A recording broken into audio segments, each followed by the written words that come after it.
Bonjour à tous, aujourd'hui nous allons réaliser ensemble la correction de l'activité qui s'intitule L'intensité du courant est-elle la même partout dans un circuit en série? Alors je vous rappelle qu'avant de faire cette activité, je vous avais conseillé de réviser les notions de l'année de 5e sur l'électricité, à savoir qu'est-ce qu'un circuit en série, qu'est-ce qu'un circuit en dérivation, comment on fait un schéma de circuit, quels sont les symboles à utiliser. Voilà, ce genre de choses que vous avez vu en 5e et donc vous devez maîtriser pour pouvoir faire correctement cette activité. Alors, ici je vous fais un petit rappel du contexte. Donc on vous dit que Chloé a construit avec son grand-père un petit robot électronique, mais l'un des deux yeux brille plus fort que l'autre. Donc ils vont démonter le robot et voient qu'ils ont branché les lampes des yeux en série avec une pile. Et on vous demande pourquoi ces deux lampes ne brillent-elles pas de la même façon. Vous avez 3 documents. Vous avez une question principale qui est ici. Il faut vous attendre quand il y a une question comme ça, qui est d'une couleur différente, qui est encadrée, etc. C'est l'objectif de cette activité dans le contexte donné, sachant que le grand objectif, lui, il est donné tout en haut, ici. Alors, document 1, on vous dit 2 lampes branchées en série permettent de modéliser les yeux du robot. Donc on voit ici qu'on a un générateur, un interrupteur, une lampe et une deuxième lampe.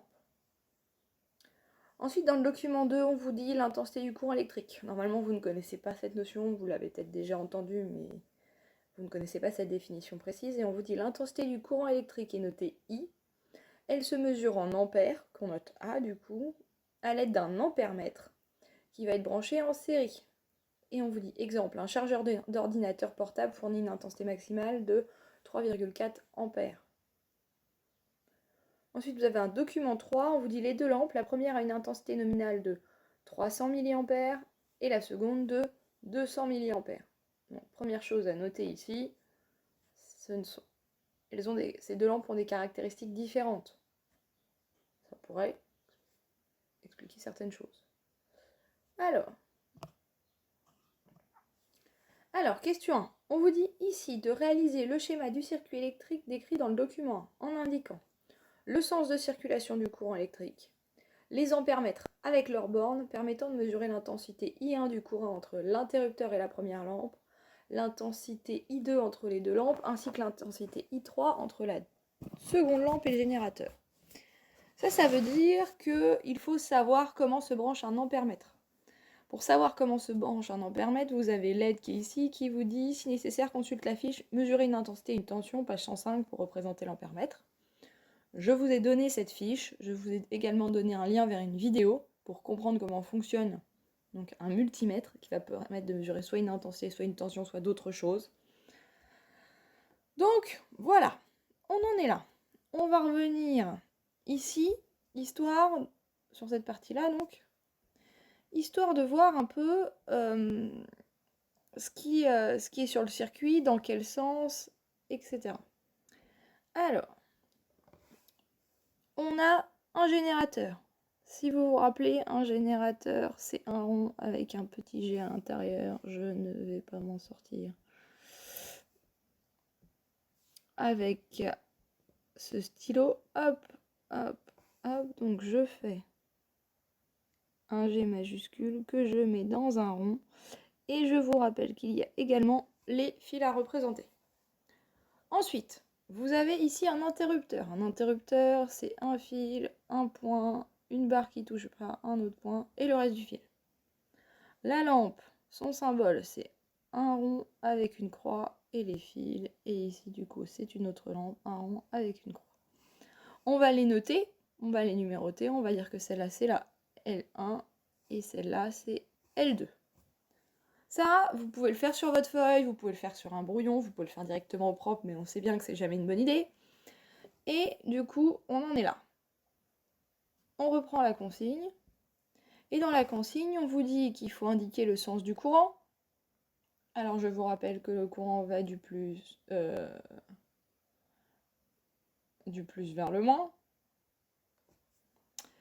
Et les ampèremètres. Un ampèremètre, comment ça se note? Ça se note avec un A majuscule, dans un rond, avec les fils, un peu comme le générateur.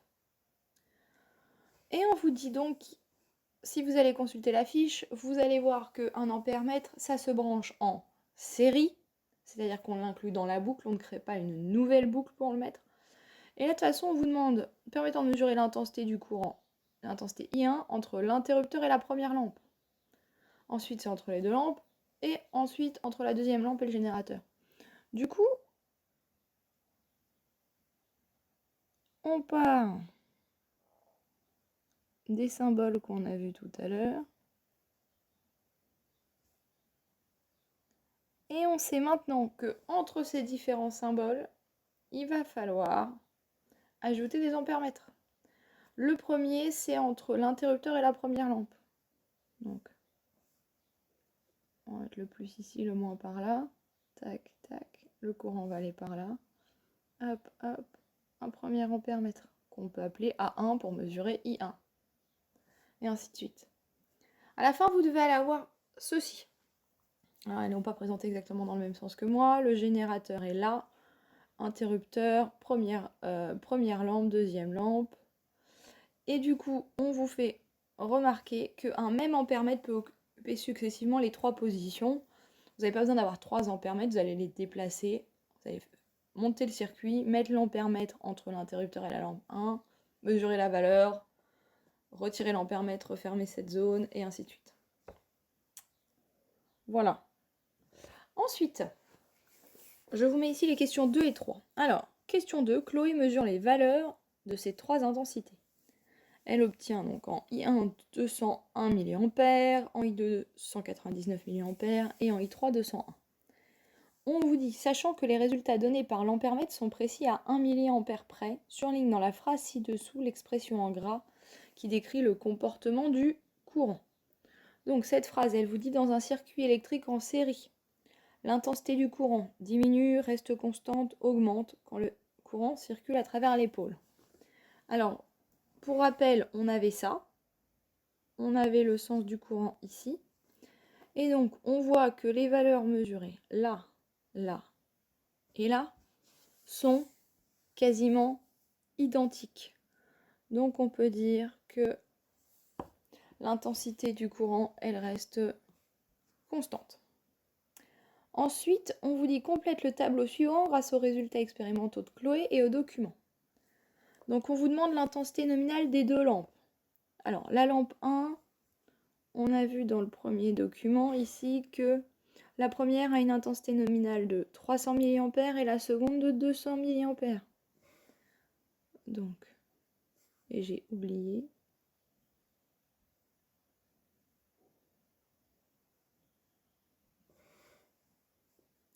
Donc ici on complète 300 mA, on n'oublie pas les unités. 200 mA ici. L'intensité du courant qui traverse la lampe, on a vu comme c'était la même partout, c'est ce qu'on a écrit là. Et bah du coup, on va pouvoir dire que c'est 200 mA. Et ici, c'est 200 mA aussi. Et alors là, il y a une question d'observation. Bien sûr, comme vous êtes à la maison actuellement, vous n'avez pas pu faire l'expérience, par contre, vous êtes tout à fait capable de réfléchir. À votre avis, ici, on fait passer 200 mA dans quelque chose qui peut en absorber 300. Est-ce que ça va briller à son maximum ou pas? Si je vous dis qu'il faut que vous pédaliez pour fournir de l'électricité à une lampe, par exemple, si vous fournissez 200 mA, on est bien d'accord que c'est que vous fournissez moins d'énergie, donc vous pédalez moins vite. Donc la lampe, elle va briller moins fort. Donc là, c'est moins. Et là, c'est plus. Voilà. Vous avez la correction ici. Ils disent que l'éclat de la lampe, il est faible ou normal. On passe à la dernière question qui est une conclusion. On vous dit en utilisant les expressions intensité nominale supérieure égale éclat faible, éclat normal, de faire donc cette conclusion. Qu'est-ce qu'on a vu dans les documents précédents? On a vu que, je reviens ici, que lorsque l'intensité nominale est plus grande que l'intensité du courant, l'éclat il est faible. D'accord? Donc, on a intensité nominale supérieure à éclat faible. Ensuite, il nous manque égal et éclat normal.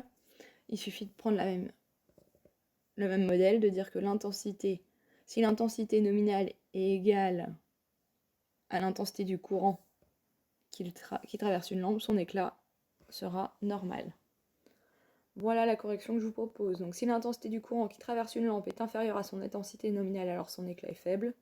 Si l'intensité du courant qui traverse une lampe est égale à son intensité nominale, alors son éclat est normal. Voilà pour cette activité. Je vous souhaite une bonne fin de journée et comme d'habitude, si vous avez des questions, n'hésitez pas à me contacter.